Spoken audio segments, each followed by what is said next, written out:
we were trialling the Leading Learning for All package and what it meant for us as a staff, and also why we were doing it, that brought to the conscious level for them just to be very mindful of their practice with students with disabilities. The results of using challenged some staff to make sure, or to question whether what they do is actually inclusive practices and does fit with the standards and expectations of them.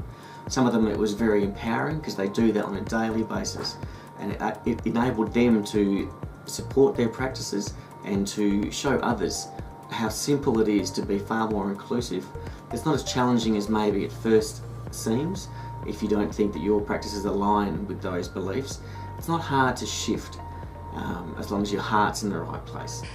It's very important for a school engaging in the Leading Learning for All to take the time before they commence to decide how they're going to measure the little steps that show us we're becoming more inclusive as a school, as a classroom, as a system.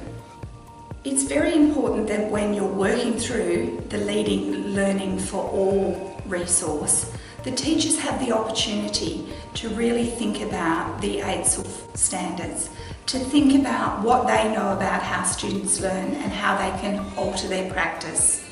There's great value for students in making sure that teachers are skilled professionals with a broad base of knowledge. It's also hugely beneficial for teachers to use the standards to make sure that they've covered all our requirements as professionals. It's very important that all of us learn from each other. Students with disability have got so much to offer, both their peers in classrooms, their staff that work around them, and the community. It's very important that we do have students included in classrooms.